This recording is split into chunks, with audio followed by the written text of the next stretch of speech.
you awake? I thought I heard you get up. Yeah, I'm awake. Sorry, I just can't sleep. Are you thinking about him? Yeah, a bit. Usually get back to sleep, my love. I'm fine. No, it's okay. What else is on your mind? I don't know. It seems weird, but I had one of the most vivid dreams of my life. I saw a fox on a snowy mountain, just looking confused and worried. Those eyes. I can't get those eyes out of my head. She was running in the windy snow, looking for something. Do you think it has to do with you and what's been going on? I don't know. It was just a dream, Rachel. They're not meant to make sense. A lot's happened the past couple days, that's all. Well, if you're not going to sleep anyway, you should tell me. I want to hear. All right.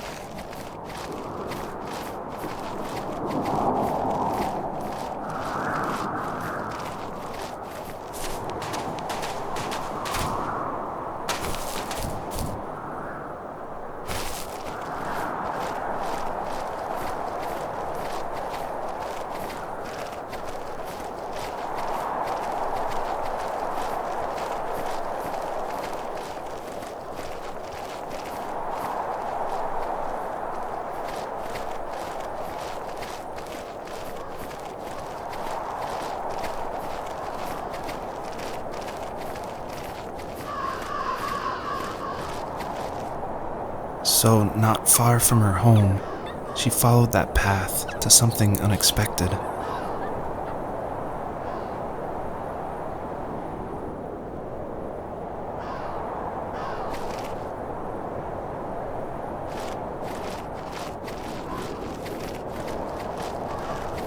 She couldn't stay, though. She had to find her other 2 children. So she took that path. She followed it towards something ancient, something with answers.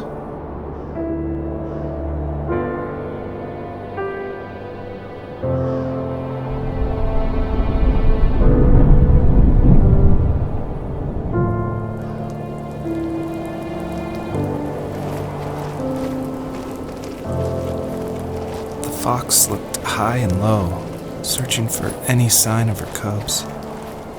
Points of light showed the way to this ancient tree.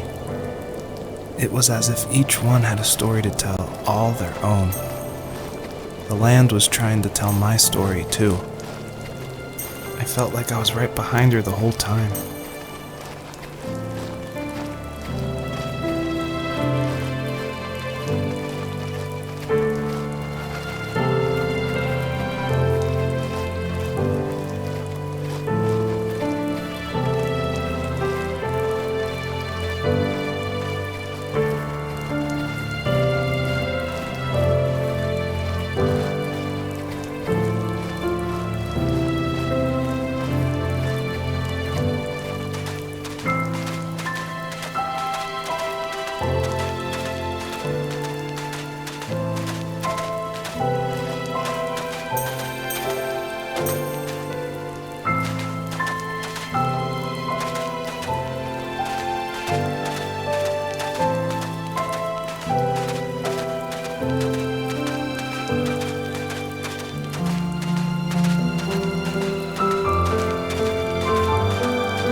did for a living?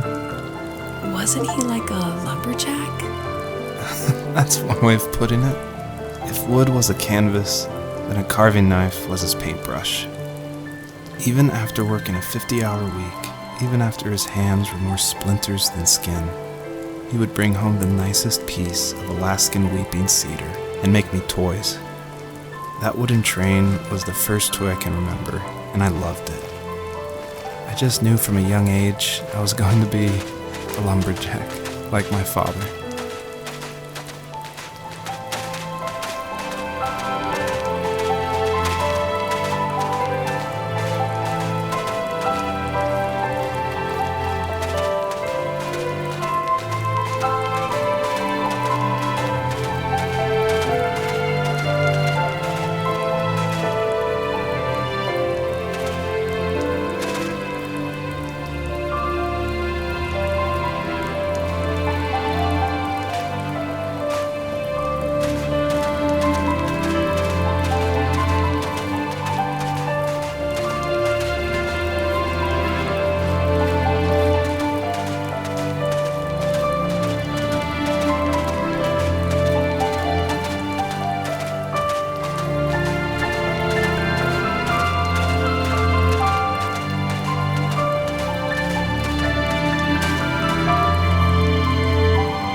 My teenage years were full of sketching, angst, and trouble. I wasn't popular or unpopular. Maybe just forgettable. I guess that gave me a sense of freedom, so I hung out with crazy kids, doing crazy things, even though I mostly just watched the chaos ensue. We did it all. Put fireworks in mailboxes, hide roadkill in people's garages, break windows of the barber shop in Anchorage. My dad was furious, but he was so busy working he couldn't do much to stop me from going out. I think being an adult means there's no one to stop you making hard decisions. He had to make a living, and he couldn't be in two places at once. Yeah, I realize that now. But at the time, I was sure he was more interested in growing his business than what was going on with me.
He was working another late night, and my friends were over, saying how bored they were and how they had come all the way out to my house for nothing.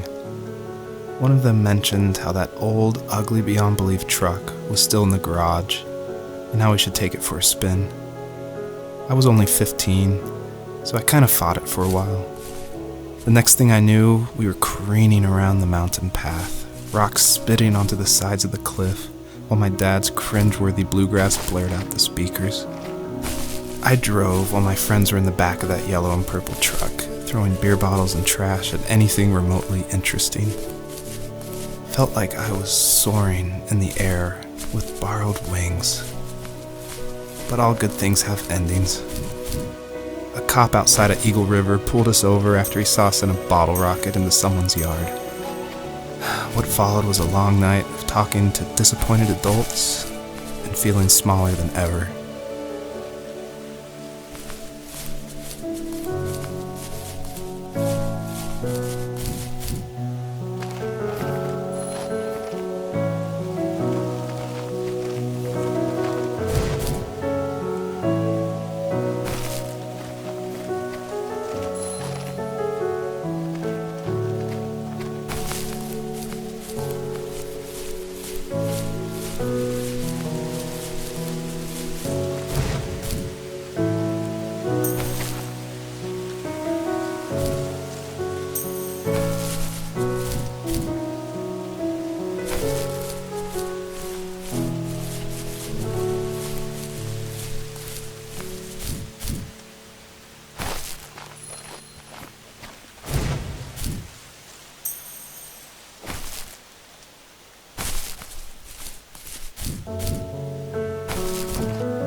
After he drove me home from the police station, I blew up at him, saying how I never wanted to be like him, how I was going to be someone and leave that hick icebox for good. He just looked forward at the road with tired eyes. I took out that bluegrass tape from the cassette deck and chucked it out the window. In my sage teenage wisdom, I thought I had proved the ultimate point. But my dad had a different idea. He slammed the brakes, slowly bowed his head while gripping the steering wheel, and finally looked at me. All he said, like it was a polite request, was, "Make this right." I sat there in silence, fuming, but I eventually got out and combed every square inch of the woods, muttering profanity after profanity. I found it 30 minutes later, near a small waterfall off the road. I went back to the truck, put the wet tape back in, and sure enough it worked. We didn't speak another word to each other the rest of the night. Wow, I knew you were a crazy teenager, but... It's hard to believe, isn't it? It surprises me too. It's like I didn't really know who that kid was back then. I bet my dad thought the same thing over and over. It's almost like he was saying, "Make this right," to himself, more than to me.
My friends would laugh about that night and talk about how crazy it was, and I laughed along, pretending it didn't bother me.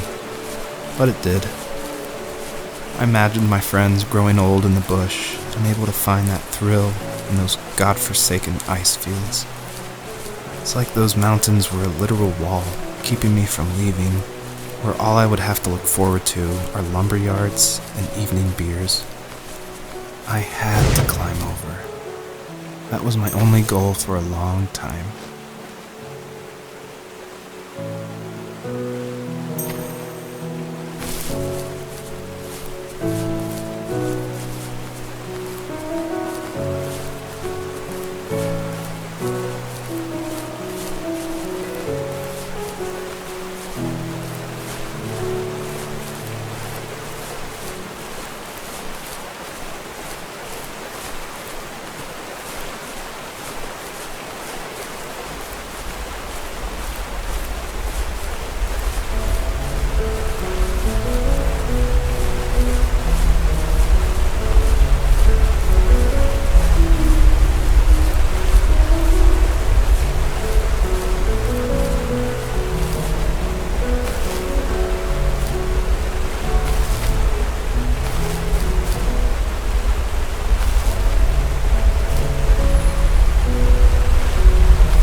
If there was some way I could take my love of drawing and turn it into a way of escape, nothing would make me happier. I wanted to create instead of tearing trees down. I wanted to move to the lower 48, not because I hated it there in Alaska, but I hated the idea of it. It's like all of that spite inside me had created this monster which followed me around my whole teenage years. I put so much energy into doing what others didn't expect of me. Why did I do that? There's one fact you're forgetting, though. If you didn't have that fire in you, we probably would have never met. You're absolutely right. Maybe the destination is all that matters in the end. Then why am I awake? Why am I seeing this fox go on her journey? And why can't I stop thinking about my dad?